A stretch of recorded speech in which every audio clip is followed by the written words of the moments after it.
Nazali na bokonzi ya kopesa bilei na libota na ngai mpe nazwaka yango na liseki te. Boyei na Amerika ezalaki na litomba mingi ya mosala mpo na ngai mpe nazali na lofundu mingi na mosala nazali kosala. Ntango COVID-19 ebandaki mbala ya liboso na engumba na ngai, nakobaki kosala mosala ata ndenge nayebaki ete nakokaki kozwa bokono. Libota na ngai ezalaki na posa na ngai napesa bango bilei, na lingomba na ngai ezalaki koyangelama ngai mpona bilei.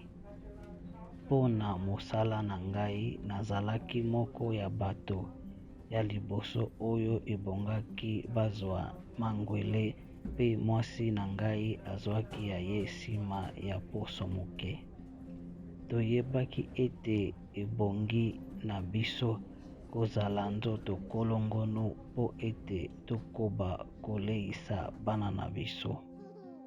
Esengeli na biso kobatela bana na biso mibale.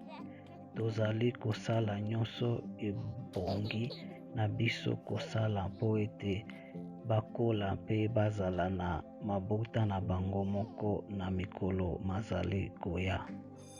Totindaka bango na kelasi, tolakisaka bango bokoko na biso.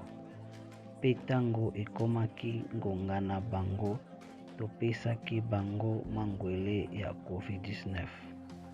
Bana oyo bazwi mangwele bazali na kaka penza ya kopalanganisa bokono na bato mosusu.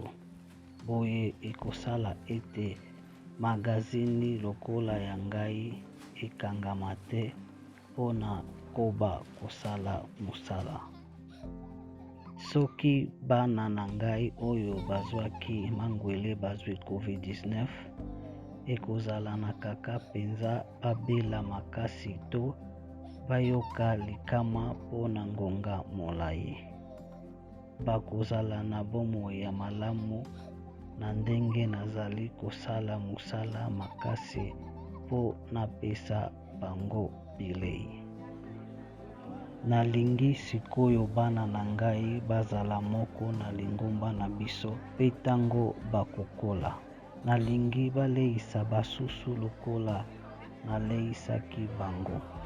Bazwaki mangwele ya COVID-19 mpo ezalaki nzela kitoko ya kobatela bango. Bana na ngai bazali lobi ya lingomba na ngai.